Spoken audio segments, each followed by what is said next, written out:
Hello everyone. चलो अगली class start करते हैं हम। पिछली क्लास में हम लोगों ने थेवेनिन थ्योरम कंप्लीट कर ली थी, उस पे एक दो सवाल भी देख लिए थे। अब आते हैं नॉर्टन थ्योरम पे। नॉर्टन थ्योरम क्या कहता है, किसी भी लीनियर बाइडायरेक्शनल नेटवर्क अगर हो तो हम उसको एक करंट सोर्स और उसके पैरेलल में इक्विवेलेंट रेजिस्टेंस से दिखा सकते हैं। Okay, according to Norton's theorem, any any linear network can be represented. According to Norton's theorem, any linear network can be replaced by its Norton equivalent of an ideal source. ठीक है, in parallel with resistance. जैसे कि ये हमारे पास एक पूरा का पूरा नेटवर्क है। ओके, इस पे दो सोर्स लगे हैं, वोल्टेज और करंट सोर्स लगा है, ये लोड है। तो हम इसको इक्विवेलेंट नेटवर्क में कन्वर्ट कर सकते हैं। जैसे कि ये हमारे पास क्या आ जाएगा, इसका IN, इसको बोलेंगे नॉर्टन करंट, इसको बोलेंगे नॉर्टन रेजिस्टेंस, ये इसका इक्विवेलेंट हो जाएगा। ओके, और बाद में हम इसको लोड से भी कनेक्ट कर देंगे। तो इसमें RN निकालने का तरीका तो वही है जैसे कि हम थेवेनिन रेजिस्टेंस यानी कि RTH निकालते थे, लेकिन IN निकालने का मेथड चेंज होता है। इसको हम देखते हैं कैसे करेंगे। ओके, सवाल एक एग्जांपल लेते हैं। Find the current I by using Norton's theorem. इस नॉर्टन्स थ्योरम की यूज से हमें करंट निकालनी है। ओके, वैसे तो बिना नॉर्टन थ्योरम के करंट जल्दी आ जाएगी, लेकिन हमें सीखना है नॉर्टन थ्योरम, नॉर्टन इक्विवेलेंट बनाना। तो हम पहले नॉर्टन इक्विवेलेंट बना के इसको कंप्लीट करेंगे। ओके, तो दो चीजें निकालनी पड़ेंगी, एक तो RN, दूसरा IN। ओके, तो सबसे पहले क्या कैलकुलेट करेंगे हम लोग, RN। ठीक है, तो जैसे RTH कैलकुलेट किया हमने वैसे ही RN कैलकुलेट करेंगे। तो जिस ब्रांच में हमें RN कैलकुलेट करना है उसको हम क्या कर देंगे, ओपन कर देंगे। देखो यहाँ ओपन कर दिया गया है। ओके, और जितने भी सोर्सेस हैं इसमें उन सबको डीएक्टिवेट करना पड़ेगा। तो करंट सोर्स को हम कैसे डीएक्टिवेट करते हैं, उसको ओपन करके। तो इस साइड हमने जो करंट सोर्स है उसको भी ओपन कर दिया है। यहाँ से RN देखें तो देखो यहाँ पे 4 और 2 कैसे हैं, पैरेलल में है, यानी 4 + 2 6 ओम हो गया। सॉरी, 4 और 2 कैसे में है, सीरीज में है, और दोनों कैसे हो गए फिर 4 + 2 = 6 ओम हो गया। और जो इक्विवेलेंट 6 ओम आया वो 6 और 6 के पैरेलल में है, तो इक्विवेलेंट कितना हो जाएगा, 3 ओम, और 3 + 2 सीरीज में हो जाएंगे, तो 5 ओम हमारा इक्विवेलेंट रेजिस्टेंस यानी कि नॉर्टन रेजिस्टेंस आ जाएगा। अब यहाँ तक तो बात सेम थी। अब नॉर्टन करंट निकालनी है। तो नॉर्टन करंट निकालने के लिए हम जिस ब्रांच में हमें नॉर्टन करंट निकालनी होती है उसको हम क्या करते हैं, शॉर्ट सर्किट कर देते हैं। तो क्या कर देते हैं, शॉर्ट सर्किट। ओके, तो यहाँ हमने इस ब्रांच को शॉर्ट सर्किट कर दिया है और इसमें करंट मान लेंगे IN। क्या करंट मानेंगे, IN। ओके, तो इस IN की वैल्यू हमें निकालनी है। अब देखो यहाँ IN की वैल्यू कैसे निकलेगी। सबसे पहले तो यहाँ से 20 एम्पीयर करंट जा रही है। ओके, यहाँ 4 ओम है, ये 2 ओम, 6 ओम, 3 ओम। इसका इक्विवेलेंट रेजिस्टेंस बना सकते हैं हम। 3 और 6 दोनों कैसे हैं, पैरेलल में हैं। 3 और 6 कैसे में है, पैरेलल में है। तो इसका इक्विवेलेंट क्या आएगा, 6 × 3/6 + 3 यानी कि 2 ओम आ जाएगा। इसका इन दोनों के इक्विवेलेंट कितना आ जाएगा, 2 ओम आ जाएगा। उसके बाद 2 ओम और 2 ओम ये कैसे हो जाएंगे, सीरीज में रहेंगे, तो कितना हो गया, 4 ओम। अब इसके आगे इक्विवेलेंट मत निकालना क्योंकि यहाँ से हमें करंट मिल जाएगी। ये 20 ओम एम्पीयर करंट है, यहाँ 4 ओम रेजिस्टेंस है, इसका इक्विवेलेंट कितना है, 4 ओम। तो दोनों में करंट कितनी कितनी हो जाएगी, आधी आधी बढ़ जाएगी। 10 एम्पीयर यहाँ जाएगी, 10 एम्पीयर यहाँ जाएगी। ओके, अब इसमें हम फिर से करंट डिवीजन रूल लगा देते हैं। ओके, तो IN क्या आ जाएगा, करंट डिवीजन रूल, IN आ जाएगा 10 एम्पीयर करंट आ रही है गुणे जिसमें करंट जा रही है उसका अपोजिट रेजिस्टेंस, यानी कि 3 में करंट हमें निकालना है तो 6 का रेजिस्टेंस से गुणा करेंगे, 6 अपॉन दोनों को सम करके लिखेंगे। 6 प्लस 3 कितना आ गया 60/9 एम्पियर आया। ओके, तो ये हमारी नॉर्टन करंट निकली है। लेकिन हमें निकालना क्या है, 5 ओम रेजिस्टेंस में करंट निकालनी है। कहाँ 5 ओम रेजिस्टेंस में करंट। तो हम इसको सबसे पहले इक्विवेलेंट बना लेंगे। इक्विवेलेंट क्या हो जाएगा इसका 60/9, तो एम्पियर हमारा आईएन हो गया।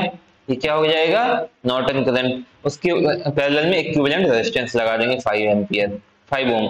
उसके बाद क्या है हम लोड लगा दिए 5 ओम का, तो ये कितना आ जाएगा आधी करंट हो जाएगी। 60/9 का कितना आ गया 30/9 इसका आंसर हो जाएगा। ओके, समझिएगा सभी लोग। अगले सवाल पे आते हैं। हाँ, देखो भाई, डेवलप द नॉर्टन इक्विवेलेंट। इसमें हमें बस नॉर्टन इक्विवेलेंट सर्किट बनाना है। ओके, एक्स वाई के। तो सबसे पहले आई एन निकाल लेंगे और आर एन निकाल लेंगे। तो आई एन निकालते हैं पहले इसमें। ओके, तो आई एन कैसे निकलेगा भाई, आई एन निकालने के लिए एक्स और वाई टर्मिनल को हम क्या करते हैं शॉर्ट करेंगे यहाँ से। पहले इसको कॉपी कर लें, काम आएगा।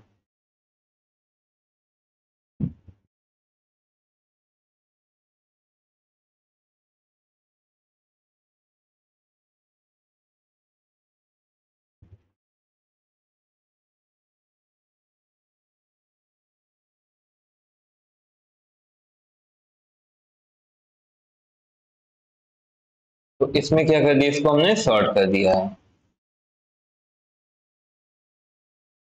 अलग बना दिया।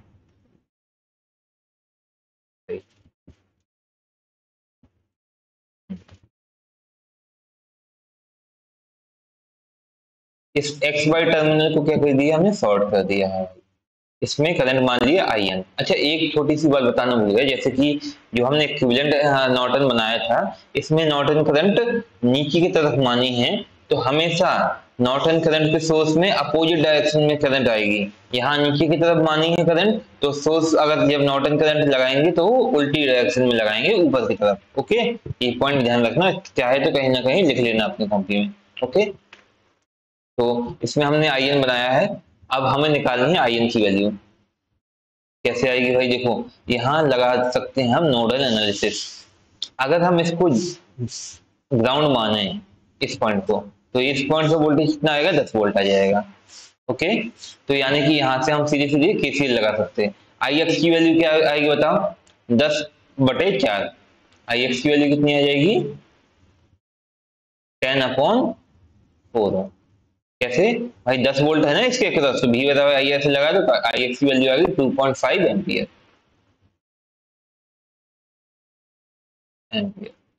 अब आगे देखो यहाँ पे हमें आई एन निकालनी है। यहाँ आई एक्स की वैल्यू 2.5 एम्पियर हो गई, तो यहाँ ये कितनी एम्पियर हो जाएगी 5 एम्पियर हो जाएगी ये। तो 5 एम्पियर यहाँ आ रही, यहाँ पे इतनी आ रही। आई एन की वैल्यू निकालना है। यहाँ देखो ये वाली करंट कितनी होगी 10 वोल्ट यहाँ पे है, यहाँ पे कितना वोल्ट है 0 वोल्ट है ये। तो इसमें करंट कितनी जाएगी 10/5 2 एम्पियर। 2 एम्पियर कहाँ यहाँ जा रही, यहाँ 2.5 एम्पियर है। ओके, तो अब देखो यहाँ कंप्लीट हो जाएगा ना पूरा।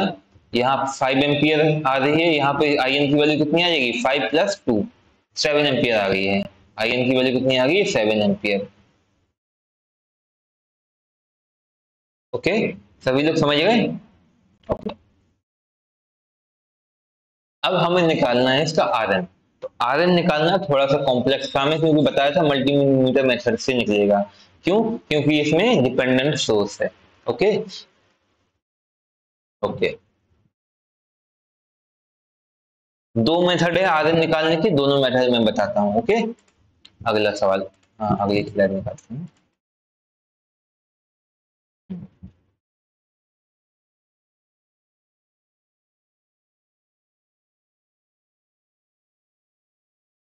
अब कैलकुलेशन करेंगे हम आर एन की। इसको कैलकुलेट करने के लिए जो भी सोर्स है उसको सॉल्व करना पड़ेगा हमें।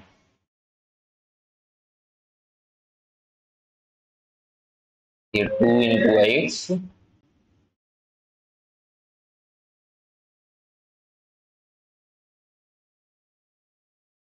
5 ओम। इसको वोल्टेज सोर्स को क्या करेंगे शॉर्ट कर देंगे हम। Okay, x y and then ये 4 ये IX लिखना पड़ेगा। तो सबसे पहले क्या कर सकते हैं हम यहाँ पे मल्टीमीटर मेथड से निकाल लेंगे आर एन। नहीं ऐसे नहीं, ये तो बहुत इजी सवाल है, देखो कैसे, ये बहुत इजी सवाल है। देखो ये पार्ट, ये अगर हमारा ग्राउंड है ना, अगर इसको ग्राउंड मानते हैं, ये 0 वोल्ट है, ये 0 वोल्ट है, तो ये पूरा का पूरा शॉर्ट है, शॉर्ट सर्किट को इसको गायब कर दो, ठीक है। तो एक ही रेजिस्टेंस बचेगा हमारा, कौन सा, 5 ओम का। कितना आ जाएगा आर एन की वैल्यू, 5 ओम। देखो यहाँ पे 0 वोल्ट है, तो ये भी 0 वोल्ट है, तो ये वाली ब्रांच क्या हो जाएगी, 0 हो जाएगी। अब इस ब्रांच में IX में करंट बह नहीं रहेगी कोई, तो 2x IX की वैल्यू भी क्या हो जाएगी, 0 हो जाएगी। बचेगा क्या, only 5 ohm. Okay, 5 ohm, x और वाई के अक्रॉस कितना आ जाएगा resistance, 5 ohm. R N equal to 5 ohm आ गया। यानी कि अगर हम इक्विवेलेंट बनाए तो कितना आया था, इसकी वैल्यू 7 एम्पियर आई थी। ओके, तो इसकी वैल्यू आई थी 7 एम्पियर। जिस डायरेक्शन में हमने IN माना था, नीचे की ओर, इसमें सोर्स में कैसे मानेंगे, ऊपर की ओर 7 एम्पियर, और इसके पैरेलल में 5 ओम का resistance. Okay, x and y, ये हमारा क्या बन जाएगा, नॉर्टन इक्विवेलेंट। ओके, अगर यहाँ पे इस सवाल में अगर ये पार्ट सॉर्ट नहीं होता तो हमें मल्टीमीटर मेथड यूज करना पड़ जाता, उससे सवाल कॉम्प्लेक्स हो जाता है। तो इतने हार्ड सवाल आपके में आएंगे नहीं अगर मल्टीमीटर मेथड के लिए। पूरा का पूरा देखो, SSC में एक सवाल पे लगभग हमें 60 सेकंड या 50 सेकंड मिलते हैं लगभग।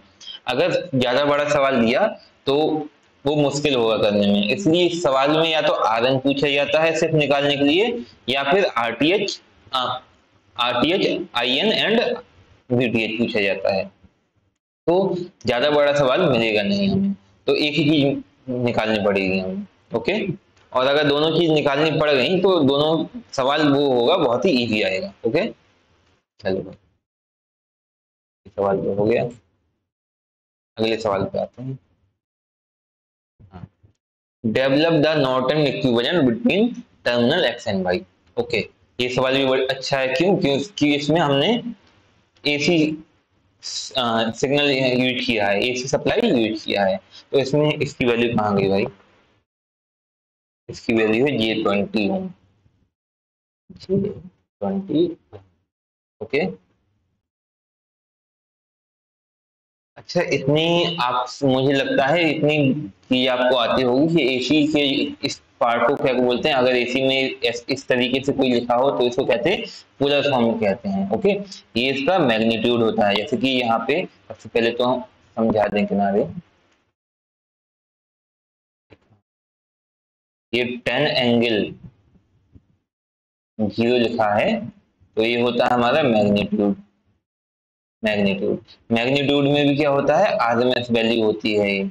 ओके, और ये क्या होता है, फेज एंगल। ओके, अब अगर हम किसी चीज को गुणा करते हैं तो मैग्नीट्यूड का भी गुणा हो जाता है और फेज एंगल जुड़ जाते हैं। ये शॉर्ट में बता रहा हूँ, बाद में AC एनालिसिस में हम ये डिटेल में पढ़ेंगे। ओके, तो मैग्नीट्यूड में अगर गुणा करें हम दो फेजर क्वांटिटी का, तो मैग्नीट्यूड क्या हो जाएगा, गुणा हो जाएगा, फेज जुड़ जाएंगे। ओके, और अगर डिवाइड करें तो क्या हो जाएगा, मैग्नीट्यूड में डिवाइड होगा, फेज घट जाएंगे एक दूसरे से। ओके, चलो भाई, इसका ये रेजिस्टेंस है 10 ओम, ये इंडक्टर है और ये कैपेसिटर है। कैपेसिटर में कैसे लिखा, -J10 ओम। ओके, अब इसको हम करते हैं, सबसे पहले बनाएंगे इसका हम IN निकालते हैं। चलिए, पहला स्टेप है इसके लिए IN निकालने के लिए। IN निकालने के लिए हमें पता है कि शॉर्ट करते हैं भाई हम, XY टर्मिनल को शॉर्ट करना पड़ेगा, सोर्स लगा रहेगा, तो ये क्या है, 10 एंगल 0। ओके, यहाँ क्या लगा है हमारा, 10 ओम का रेजिस्टेंस लगा है, यहाँ J20, ये -10 ओम का, -10 J10 ओम का। अब यहाँ पे हमें क्या करना पड़ेगा, XY टर्मिनल को शॉर्ट करना पड़ेगा, X टर्मिनल, Y टर्मिनल, इन दोनों को शॉर्ट। यहाँ से करंट मानी हमने, क्या मानी, IN। ओके, तो अब ये देखो, अगर ये पार्ट एक्स और वाई शॉर्ट हो गए तो क्या करंट जो जाएगी वो J20 में नहीं जाएगी कि नहीं जाएगी? नहीं जाएगी। क्यों? क्योंकि करंट तो हमेशा लो इम्पिडेंस पाथ को फॉलो करती है, यानी कि करंट उस रास्ते पे जाएगी जहाँ पे उसको कम से कम इम्पिडेंस या रेजिस्टेंस मिलेगा। तो ये J20 तो गया काम से। ठीक है, अब बचा क्या आ जाएगा? 10 ओम और माइनस J10 ओम कैसे आ जाएगा? सीरीज में आ जाएगा, यानी कि इसका जो रेजिस्टेंस होगा ये 10 ओम प्लस माइनस के J10 ओम, ये कैसे हो गया? सीरीज में हो जाएगा, यानी कि क्या निगलेक्ट हो जाएगा? हमारा इंडक्टेंस निगलेक्ट हो जाएगा। अगले पेज पे आते हैं भाई।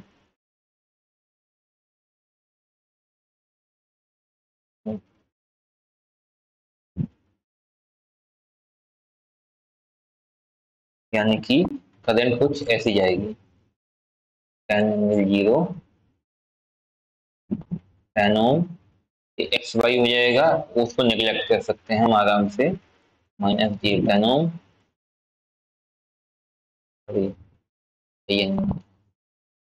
ओके, तो आई एन की वैल्यू क्या आ जाएगी भाई बताओ? आई बराबर वी अपॉन जेड। तो वी कितना है? 10 ∠0। जेड क्या है हमारे पास? 10 माइनस J10, सीरीज में है ना? क्या है भाई, यानी कि 10 है, इसके 10 कॉमन ले लो, कट जाएगा भाई, तो क्या बचेगा? 1/1 माइनस J, यहाँ पे 0 एंगल। अभी क्या है? रेक्टेंगुलर फॉर्म में लिखा है। क्या है? रेक्टेंगुलर फॉर्म में। इसका मैग्नीट्यूड क्या आएगा? √2 आएगा। इसका रेक्टेंगुलर फॉर्म का मैग्नीट्यूड निकालना आता है ना सभी को? रियल पार्ट का स्क्वायर प्लस इमेजिनरी पार्ट का स्क्वायर और होल का अंडर रूट। तो इसका मैग्नीट्यूड अब डिनोमिनेटर पे क्या आ जाएगा? √2 आ जाएगा। इसका एंगल कैसे निकालेंगे? tan इनवर्स इमेजिनरी पार्ट की वैल्यू अपॉन रियल पार्ट की वैल्यू, तो क्या आ जाएगा? tan इनवर्स -1, तो कितना आ जाएगा? माइनस के 45 डिग्री, और जब 45 को ऊपर ले जाएंगे तो क्या हो जाएगा? वो प्लस में हो जाएगा। ओके, तो इसको डिटेल में लिखता हूँ मेरे को। आई एन बराबर 1 ∠0, इसका मैग्नीट्यूड क्या आ जाएगा? √2 एंगल माइनस के 45। ओके, ये आ जाएगा 1/√2 एंगल 45। समझ गए सभी लोग? चलिए भाई, अब आगे आएगा, हमें Zn निकालना पड़ेगा। क्या निकालना है? Zn, Norton impedance. तो इसके लिए क्या करेंगे? हम सोर्स को हम शॉर्ट कर देंगे। वोल्टेज सोर्स है ना, तो इसको शॉर्ट कर देंगे भाई। यहाँ से वोल्टेज सोर्स हम कर देंगे शॉर्ट। 10 ओम ये है, ये 10 ओम है,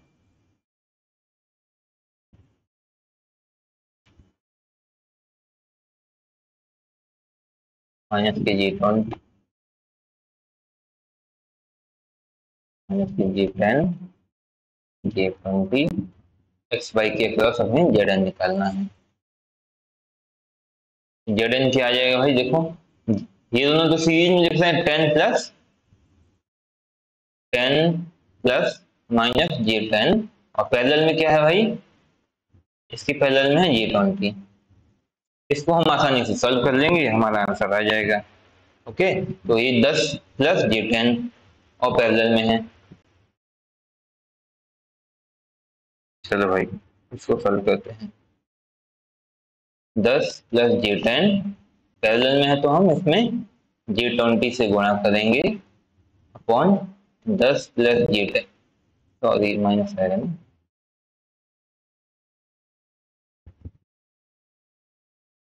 10 माइनस J10, यहाँ पे माइनस है, J10 प्लस J20। इसको सॉल्व करेंगे तो आ जाएगा आंसर हमारे पास 1/20, 1/20, 1 plus J upon 1 plus J, 1 plus J से कट जाएगा। ये क्या गड़बड़ कर दिया हमने, अगले पेज पे करते हैं। तो यहाँ से Zn की वैल्यू आएगी ऐसे 20 गुणे 1 plus J upon 1 plus J। Zn की वैल्यू क्या आ जाएगी फिर? मतलब 20 आ जाएगी। यानी कि इसके इक्विवेलेंट कैसे बनेगा? हमारा करंट सोर्स रहेगा इसके अक्रॉस 20 ओम का रेजिस्टेंस आएगा, रेजिस्टेंस नहीं इम्पीडेंस आएगा, Z equal to 20 ohm. Okay, की वैल्यू आई थी 1/√2 एंगल 45 डिग्री। ओके, ये हमारा नॉर्टन इक्विवेलेंट बन जाएगा। अब अगला सवाल काफी अच्छा है, देखो, develop Norton equivalent. Left side के लिए हमें नॉर्टन बनाना है, राइट साइड के लिए हमें बनाना है थेवेनिन इक्विवेलेंट। ओके, कैसे बनाएंगे देखते हैं इसको। देखो, तो नॉर्टन इक्विवेलेंट के लिए देखो, हम अगर इसमें आईएन निकालें, देखो बेटा, इसमें अगर हम आईएन निकालें तो क्या होगा, यहाँ पे इसको कॉपी करो,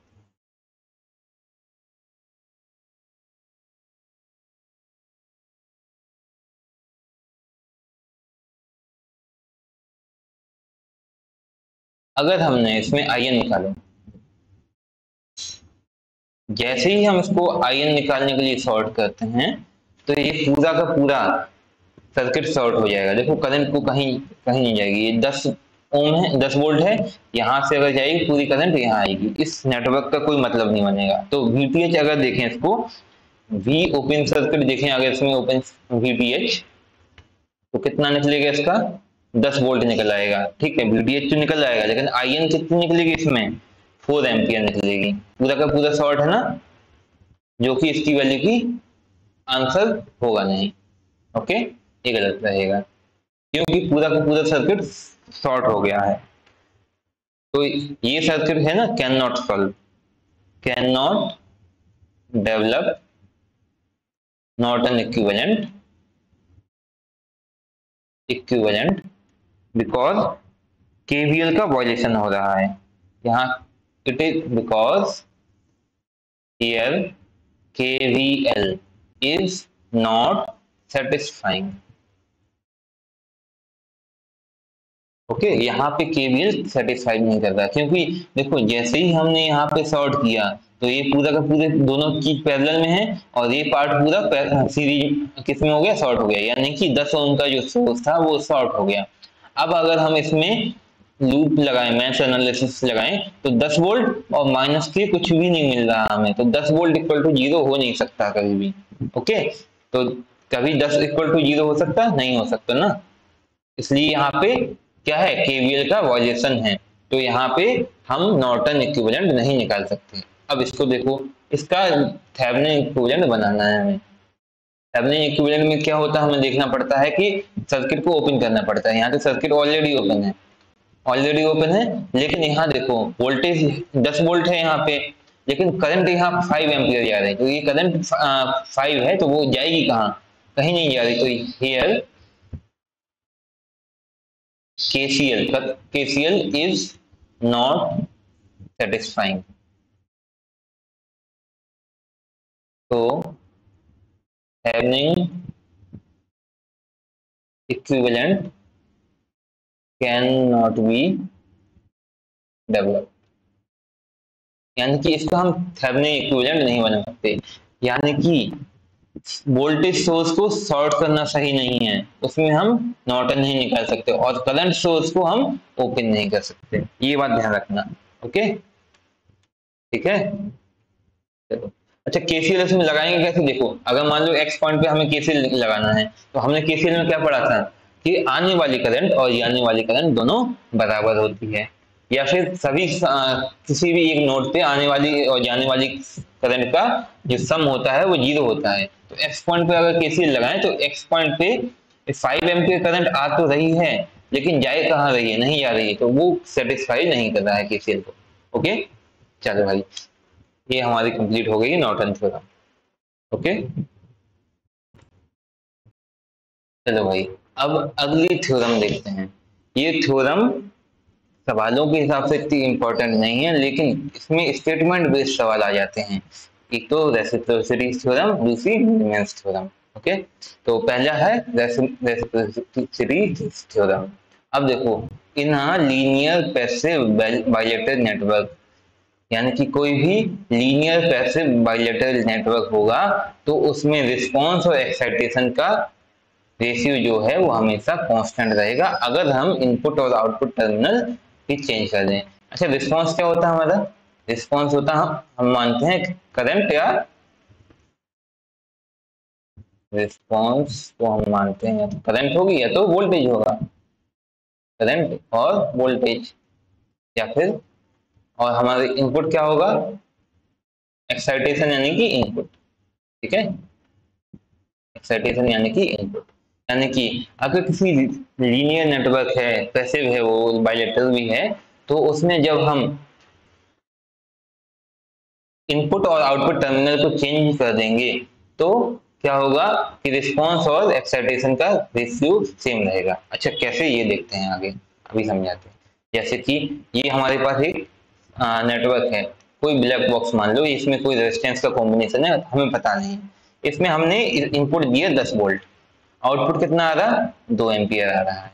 अगर हम इसको चेंज भी कर देंगे, ठीक है, अगर यानी कि हमने अगर यहाँ पे रिस्पॉन्स दे दिया, ठीक है, अगर यहाँ पे हम 10 वोल्ट देते हैं और यहाँ पे कितना आ गया, तो यहाँ पे आउटपुट भी 2 एम्पियर आएगा।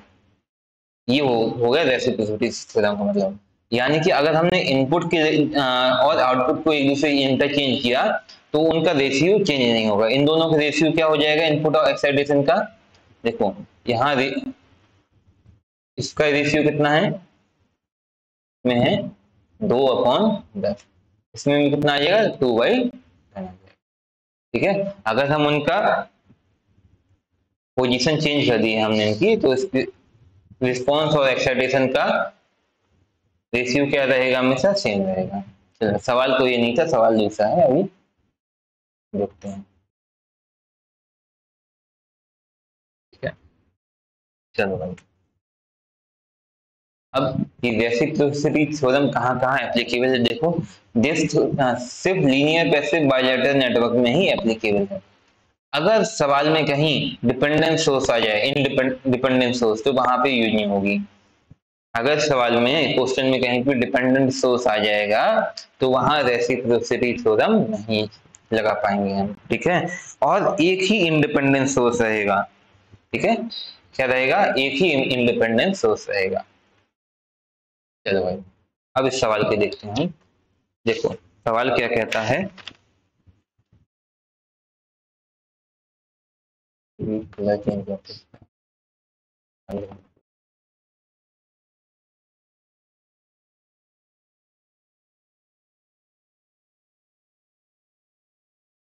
इस आई की वैल्यू हमें निकालनी है।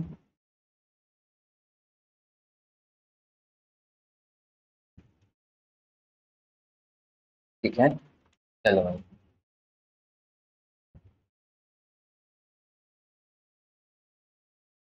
find the value of I when the network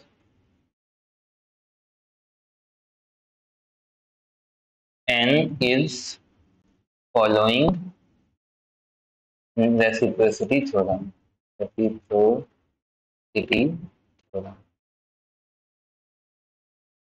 okay, हमें I की वैल्यू निकालनी है। चलो भाई, इसको करते हैं सॉल्व। तो हमने पढ़ा है ना कि रिस्पॉन्स और एक्साइटेशन, रिस्पॉन्स इस ऊपर वाले सर्किट का रिस्पॉन्स 1 कहते हैं, एक्साइटेशन 1 कहते हैं, दोनों का बराबर होना चाहिए, रिस्पॉन्स अपॉन एक्साइटेशन। ये सेकंड वाले का दोनों को क्या रहेगा, बराबर रहेगा इसका रेशियो। पहले वाले का रेशियो क्या आएगा, रिस्पॉन्स क्या है 2 एम्पियर, आउटपुट क्या है 10 एम्पियर, 10 वोल्ट, सॉरी, रिस्पॉन्स क्या है 2 एम्पियर और एक्साइटेशन क्या है 10 वोल्ट, 2/10। ओके, और दूसरे वाले में क्या है रिस्पॉन्स, दूसरे वाले में रिस्पॉन्स हमें आई निकालना है एंड एक्साइटेशन क्या है 30 वोल्ट। ओके, तो आई की वैल्यू क्या आ जाएगी हमारे पास, 3/6 एम्पियर। समझ में आया कि नहीं सभी को? एक बार फिर से देख लो इस थ्योरम। अगर कोई भी नेटवर्क लीनियर पैसिव बाइलेटरल है तो उसकी रिस्पॉन्स यानी कि किसी एलिमेंट के अक्रॉस वोल्टेज या करंट और उसमें लगी हुआ सोर्स का वोल्टेज का रेशियो हमेशा क्या रहेगा, कांस्टेंट रहेगा, चाहे हम उसके आउटपुट और इनपुट टर्मिनल को चेंज क्यों ना कर दें। ठीक है, जैसे कि इस सवाल में हमने चेंज किया है कि 10 वोल्ट यहाँ लगाया था, आउटपुट हमें 2 एम्पियर मिल रहा था। अगर हम यहाँ पे एक्साइटेशन लगा देंगे तो आउटपुट भी हमें यहाँ पे कुछ ना कुछ मिलेगा, लेकिन उन दोनों का रेशियो क्या होगा, हमेशा सेम रहेगा। ये कहता है रेसिप्रोसिटी थ्योरम। इसकी ये जो स्टेटमेंट है वो याद रखना, ये कहाँ कहाँ अप्लाई हो सकता है वो याद रखना, ये कहाँ अप्लाई नहीं हो सकता वो याद रखना, ये ज्यादा इंपॉर्टेंट है। सवाल में पूछ दिया जाएगा कि इस तरीके से रेसिप्रोसिटी थ्योरम कहाँ पे यूज नहीं कर सकते, डिपेंडेंट सोर्स लगे हों यहाँ पे इंडिपेंडेंट सोर्स लगे हों। ठीक है, तो जहां डिपेंडेंट सोर्स लगे हों वहां पे रेसिप्रोसिटी थ्योरम नहीं लगा सकते हैं हम। ओके, चलो भाई। अच्छा, इसका रिस्पांस और एक्साइटेशन के रेशियो हमेशा कैसा रहेगा, रिस्पांस और एक्साइटेशन का रेशियो की यूनिट जो आएगी वो हमेशा ओम में आएगी या फिर महो में आएगी। ठीक है, ओम में आएगी या फिर महो में आएगी, ये बात भी याद रखना है आपको। अब आते हैं मिलमैन्स थ्योरम पे। ठीक है, अकॉर्डिंग टू मिलमैन्स थ्योरम, ये क्या है, एक से ज्यादा बहुत ज्यादा सोर्स लगा दिए हों उस किसी भी सर्किट में, उसको सॉल्व करने के लिए मिलमैन्स थ्योरम है। ठीक है, according to Millman's theorem N Thevenin equivalent connected in parallel, यानी कि बहुत सारे थेवेनिन इक्विवेलेंट नेटवर्क एन है वो पैरेलल में इकट्ठे कनेक्ट कर दिए हमने बाई सिंगल थेवेनिन इक्विवेलेंट। इसको हम करके देखते हैं। ठीक है, कहाँ गया भाई, चलो लिए हमें बनाना पड़ेगा।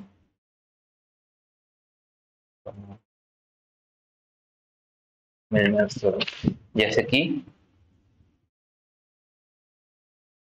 एक थेवेनिन इक्विवेलेंट हमने ये बना दिया। थेवेनिन इक्विवेलेंट क्या होता है, वोल्टेज सोर्स और रेजिस्टेंस क्या होता है, सीरीज में होता है। इसको R1 क्या दिया, इसको C1 बोल दिया हमने।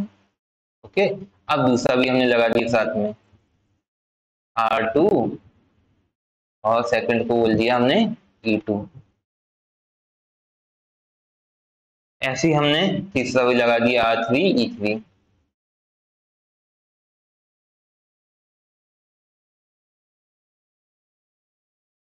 और ऐसे हमने बहुत सारे N लगा दिए। कितने लगा दिए, N। इसको बोल दिया Rn एंड EN। इस तरीके से हमने कुछ पैरेलल में इनको कनेक्ट कर दिया। अब इसका अगर इक्विवेलेंट बनाना चाहें तो इक्विवेलेंट कैसे बनेगा, इसको हम कुछ इस प्रकार से रिप्रेजेंट कर सकते हैं, R इक्विवेलेंट या फिर R कॉमा E। अब बनेगा कैसे, इसका डेरिवेशन क्या है देखते हैं आगे। ओके, देखो सबसे पहले तो हमने सोर्स ट्रांसफॉर्मेशन सिखाया था आपको। ठीक है, सोर्स ट्रांसफॉर्मेशन में क्या था कि हम अगर कोई भी प्रैक्टिकल वोल्टेज सोर्स है तो हम उसको प्रैक्टिकल करंट सोर्स में चेंज कर सकते हैं, और अगर कोई प्रैक्टिकल करंट सोर्स है तो हम उसको प्रैक्टिकल वोल्टेज सोर्स में चेंज कर सकते हैं। तो ट्राई करें कि ये जो वोल्टेज सोर्स है उसको हम प्रैक्टिकल करंट सोर्स में चेंज करें। तो इससे अगर यहाँ से एक ही ब्रांच को देखें, इस ब्रांच को, ठीक है, इससे निकलने वाली करंट क्या होगी बताओ, E1/R1 आएगी कि नहीं आएगी, E1/R1 यहाँ पे आएगी। तो हम और इसके पैरेलल में हमने R1 कर देंगे। देखो इसको क्या लिख देंगे हम, देखो यहाँ से ये क्या होगा, E1/R1 करंट निकलेगी ना, तो इसको हमने वोल्टेज सोर्स ट्रांसफॉर्मर में लगाते हैं। ठीक है,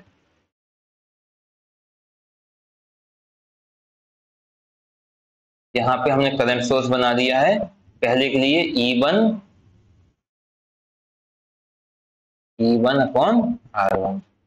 ओके, अब उसका पैरेलल में रेजिस्टेंस कितना था, R1। अब देखो दोबारा इसका E1 वोल्टेज आएगा अगर इस करंट को R1 से गुणा करेंगे। ठीक है, E1/R1/R1, तो E1 इसका वो आ रहा है वोल्टेज। ठीक है, ये हमारी पहली ब्रांच सॉल्व हो गई। अब ऐसे ही हम दूसरी ब्रांच को भी सॉल्व कर देंगे। यहाँ पे कितना आएगा, E2/R2, E2/R2। इसके पैरेलल में क्या रहेगा भाई, R2।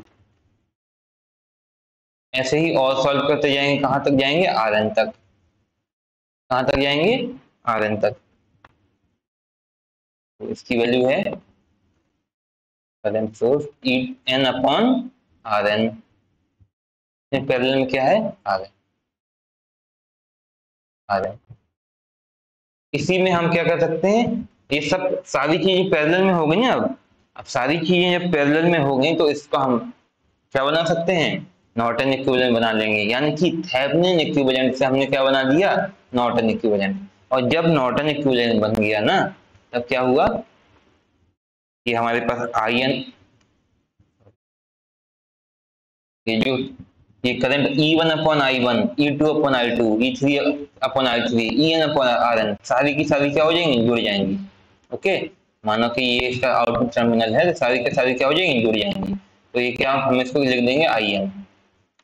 और सारे रेजिस्टेंस R1 R2 से लेके Rn तक क्या है, पैरेलल में है, तो इसको हमने Rn लिख दिया। क्या लिख दिया, Rn।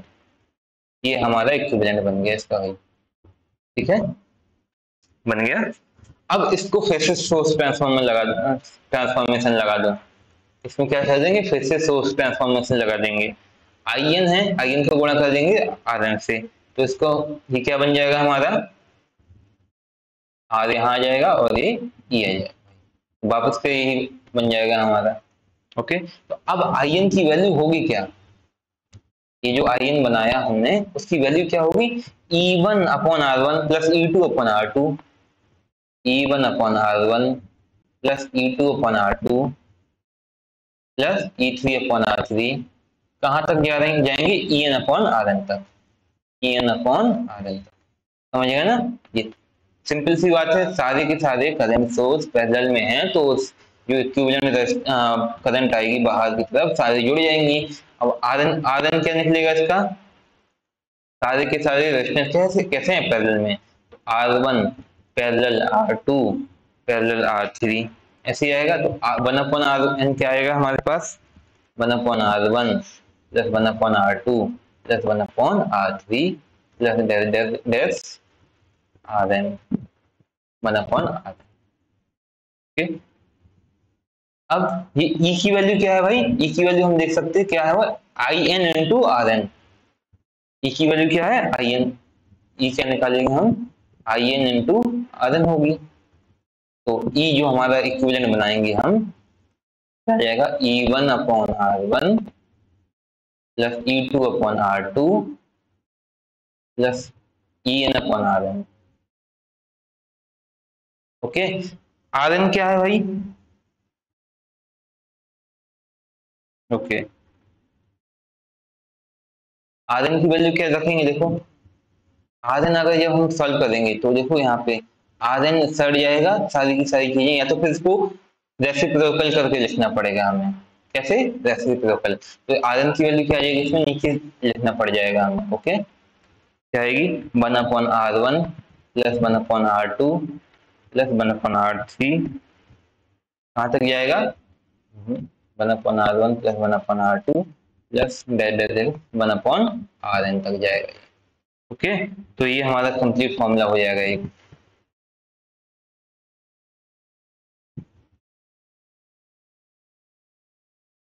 और अच्छे से,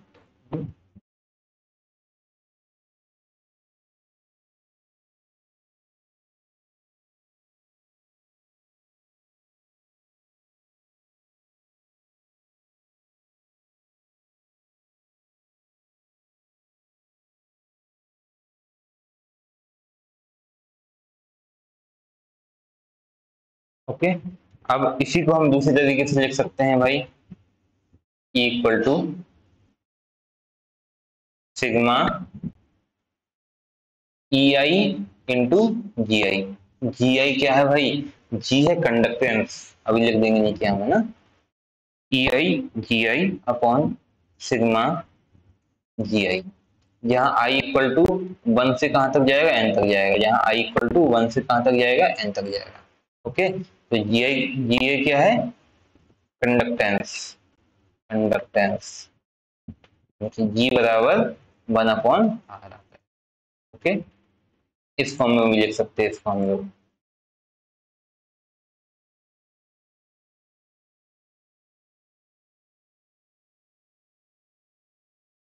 ठीक है, तो ये हमारी मिलमेंस थ्योरम का पहला पार्ट कंप्लीट हुआ। अब ऐसे ही अगर हमारे पास ये पार्ट है, इससे आगे भी करना पड़ेगा।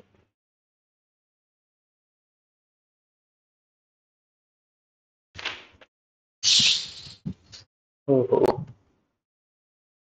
कोई पूरा बंद हो गया इसमें।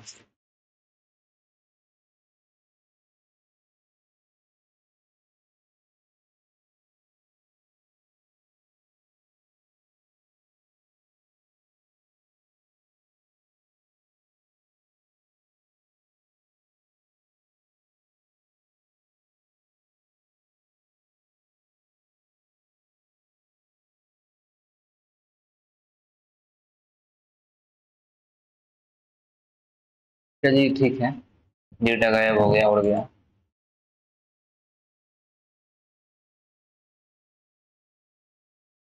चलो अब आगे देखते हैं। अगर मिलमेंस थ्योरम में कुछ इस तरीके से दिया हो हमें, अभी एक पार्ट हमने देख लिया ना कि वोल्टेज सोर्स कैसे हो, सब सारे के सारे थेवेनिन इक्विवेलेंट में हो।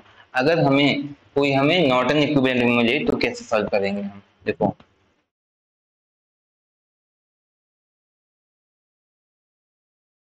दूसरा पॉइंट है मिलमेंस थ्योरम का।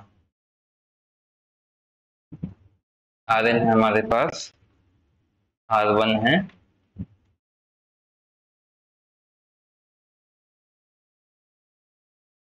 आई वन है। ओके, ये क्या है हमारा, एक नॉर्टन इक्विवेलेंट बनाया। ऐसे नॉर्टन इक्विवेलेंट्स बहुत सारे सीरीज में कनेक्ट हैं। कैसे सीरीज में कनेक्ट हैं?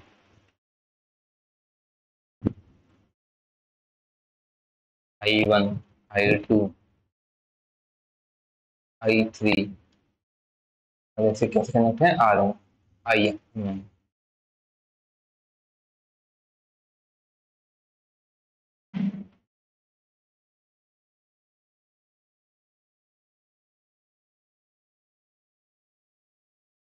आई एन कनेक्ट।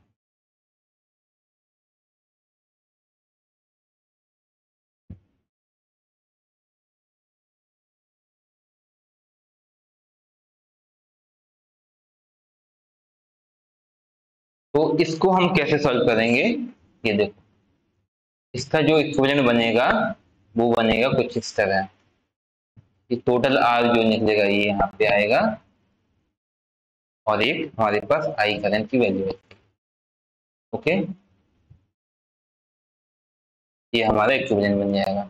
अब इसका डेरिवेशन मैंने वोल्टेज सोर्स के रूप में करवा दिया, तो इसको डेरिवेशन अब मैं नहीं करवा रहा हूँ, सीधे सीधे इसका फॉर्मूला लिखता हूँ। ओके, इसमें अगर करंट निकालेंगे आई की वैल्यू, आई की वैल्यू आएगी I one R one plus I two R two plus I three I three,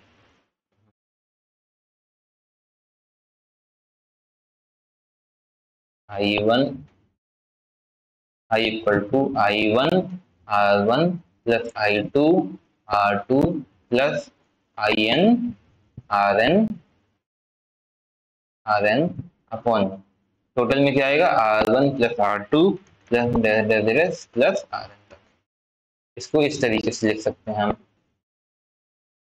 okay, या फिर ऐसे भी लिख सकते हैं, sigma I equal to one से एन तक I I R into I upon में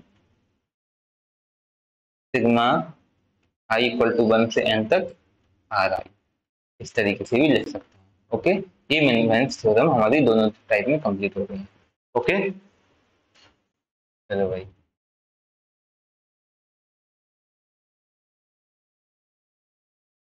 आगे ये सवाल आएगा अब हमारे पास। ठीक है, इस सवाल को कंप्लीट करते हैं।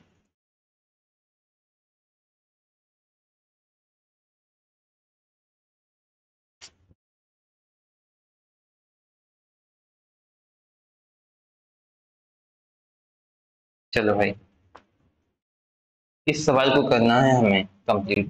Find the value of current I. इस आई करंट की वैल्यू निकालनी है हमें। ये जो आई करंट है इसकी वैल्यू निकालनी है। कैसे निकलेगी थोड़ा सोच के देखो।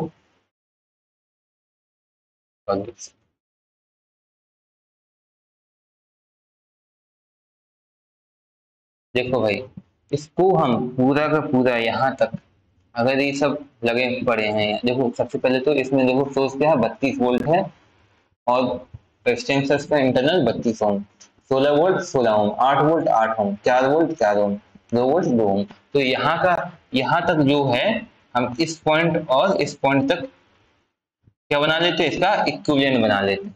ठीक है, तो इक्विवेलेंट बनाने कैसे बनेगा इसमें, एक तो इसमें आर आएगा, और क्या आएगा, ई आएगा। ओके, और साथ में उसके क्या है, सीरीज में क्या लगा पड़ा, इसमें 64 ओम का रेजिस्टेंस लगा। ये पार्ट है। अब हमें ई की वैल्यू निकालनी है और आर की वैल्यू निकालनी है। ठीक है, तो ई, ये कैसा है, थेवेनिन वोल्टेज सोर्स वाला है ना, तो इसमें ई की वैल्यू कैसे निकलेगी भाई, E1/R1। E1 हम 32/32 मान सकते हैं इसको। ठीक है, E1/R1 प्लस E2/R2 16/16 प्लस 8/8, ऐसे ही 4 प्लस 4/4 प्लस 2/2। इसके अपॉन में क्या आता है, 1/R1 plus 1/R2 plus 1/R3, 1/2 plus 1/4 plus 1/8 plus 1/16 plus 1/32। ठीक है, तो यहाँ तो कितना होगा, 1 2 3 4 5, ऊपर आ गया 5, नीचे का एलसीएम कितना आएगा बताओ, नीचे का एलसीएम आएगा 32, आएगा कि नहीं आएगा, आएगा। यहाँ कितना ऐड हुआ, 16। ठीक है, 32 कटेगा ना इससे, 16 आएगा।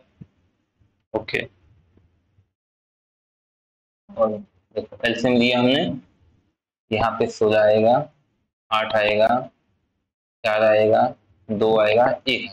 ओके, कितना आ गया, 16 8 16 4 20, 8 28 29 31, 31/32, यानी कि ई बराबर गया 5 इंटू 32/31।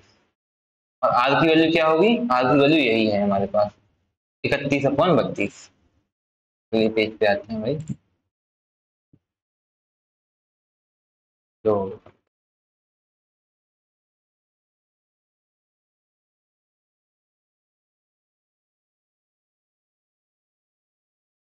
आर की वैल्यू क्या निकली, 31/32। ओके, तो यहाँ पे क्या बन जाएगा हमारे पास, 5 इंटू 32/31, यहाँ पे 31/32 का रेजिस्टेंस आएगा, और यहाँ पे क्या था, 64 ओम। इसमें करंट निकालनी थी हमको, आई बताओ क्या आ जाएगा भाई, फिर ये कितना हो जाएगा, 5 गुणे 32 भाई कितना आ जाएगा, 150 160, 160/31, वी की वैल्यू 160/31, और टोटल रेजिस्टेंस कितना है, 31/32 और प्लस 64, 31/32 प्लस 64। इसको सॉल्व करना पड़ेगा हमें, तो फाइनल आंसर जो आएगा वो लिखते हैं हम।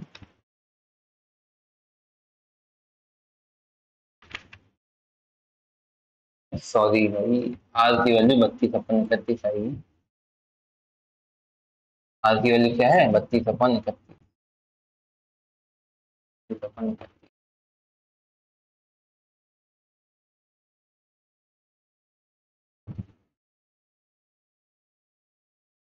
ठीक है, तो इसको जब सॉल्व करेंगे हम तो कितना आएगा ये, ऐसे सवालों को वैसे तो कैसे सॉल्व करना है हमें, अप्रोक्सीमेशन में, इसको मानो 30 लगाओ लगाओ। ठीक है, तो 30 से डिवाइड करेंगे कितना आएगा, 3 5 15, 5 5 के बाद आएगा 5.33, ऊपर कुछ आएगा, नीचे इसको 1 मान सकते, और ये कितना होगा, 65 हो जाएगा। ठीक है, लगभग लगभग में आंसर देना है, और ऑप्शन होंगे तो ऑप्शन से हम क्लियर कर लेंगे इसको। तो इसको सॉल्व करेंगे तो कितना आ सकता है, 0.0793 एम्पियर आएगा।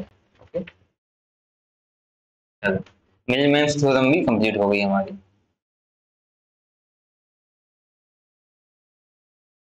ठीक है, अब आते हैं मैक्सिमम पावर ट्रांसफर थ्योरम। ठीक है, तो मैक्सिमम पावर ट्रांसफर थ्योरम है क्या, ये एक कंडीशन के बारे में बताती है कि सर्किट में मैक्सिमम लोड अगर वेरिएबल हो, किसी सर्किट में अगर लोड वेरिएबल हो तो उस पे मैक्सिमम पावर किस आर की वैल्यू पे ट्रांसफर होगी। ओके, तो किस कंडीशन में उस लोड रेजिस्टेंस में मैक्सिमम पावर ट्रांसफर होगी, ये मैक्सिमम पावर ट्रांसफर थ्योरम बताती है हमें। और जब मैक्सिमम पावर ट्रांसफर हो रही होती है तो उसकी एफिशिएंसी कितनी होती है, 50%। ये याद रख लेना आप लोग, है ना, 50% होती है। इसका डेरिवेशन तो इतना इंपॉर्टेंट नहीं है क्योंकि हमें अब तो क्या है कि मेंस में भी ऑप्शन आएगा पेपर, इसलिए इसका डेरिवेशन मैं नहीं करवाऊंगा, इसके सीधे सीधे फॉर्मूले लिखवा देता हूँ। ओके, चलो भाई, जैसे कि कोई हमारे पास सर्किट यहाँ पे है, इसमें हमने सोर्स लगाया वी, आरटीएच है, आरएल है। ओके, तो इसका मैक्सिमम पावर ट्रांसफर कब होगा, maximum power transfer to RL when RL equal to RTH. ये बात अच्छे से याद रखनी है आपने। आरएल इक्वल टू आरटीएच में मैक्सिमम पावर ट्रांसफर होती है। वैल्यू कितनी होगी, मैक्सिमम पावर की फॉर्मूला क्या होगा, मैक्सिमम पावर फॉर्मूला क्या होगा, P equal to V square upon 4 RTH, V square upon 4 RTH। ठीक है, इसका फॉर्मूला होगा, इसी से सारे सवाल लगेंगे। ओके, अब अगर एसी ये किसके लिए है, डीसी कंडीशन के लिए, और डीसी सप्लाई, डीसी नेटवर्क। अगर हम इसी को एसी नेटवर्क में देखें, और एसी नेटवर्क कैसा होगा भाई, यहाँ पे हमारे पास सोर्स हो, एसी सोर्स होगा, इसको भी बोल दिया हमने। इसमें एक रेजिस्टेंस लगा रहेगा, इंडक्टर भी लगा हो सकता है ना। तो इसमें क्या निकालना हमको, मैक्सिमम पावर। यहाँ पे कोई जेड लगा है, लोड जेड, तो इसके लिए क्या कंडीशन होगी, maximum power transfer will be at maximum power transfer condition क्या होगी इसके लिए होना चाहिए, सबसे पहले कंडीशन होनी चाहिए आर एल बराबर आरटीएच। ठीक है, जो लोड रेजिस्टेंस होगा उसको थेवेनिन रेजिस्टेंस के बराबर होना चाहिए। दूसरी बात होनी चाहिए, आर एक्सएल जो होगा, लोड का जो रिएक्टेंस होगा वो थेवेनिन रिएक्टेंस के बराबर होना चाहिए। ओके, एक्सएल इंटू एक्सएल बराबर क्या होना चाहिए, माइनस के एक्सटीएच, या फिर ऐसे कह सकते हैं जो लोड का इम्पिडेंस है वो थेवेनिन इम्पिडेंस के कॉन्जुगेट से बराबर होना चाहिए। ये तीन बातें आपको याद रखनी है। ठीक है, थेवेनिन इक्विवेलेंट की क्या होना चाहिए, कॉन्जुगेट के बराबर होना चाहिए। ये तीनों कंडीशन आपको एसी के लिए याद करनी है। अगर कठिन सवाल बनाना हो तो इस तरीके से बना सकता है। एसी से आज तक भी क्या कहते सवाल नहीं पूछे गए हैं इस तरीके के, बट हमेशा इसमें स्टेटमेंट के सवाल बहुत ज्यादा आए हैं। ओके, इसमें भी क्या है, पावर की कैलकुलेशन अगर करनी हो हमें, तो पावर सबसे ज्यादा मैक्सिमम पावर क्या होगी इसमें, ई मैक्स के फॉर्मूला भी इसमें सेम आएगा, वी स्क्वायर अपॉन 4 RTH।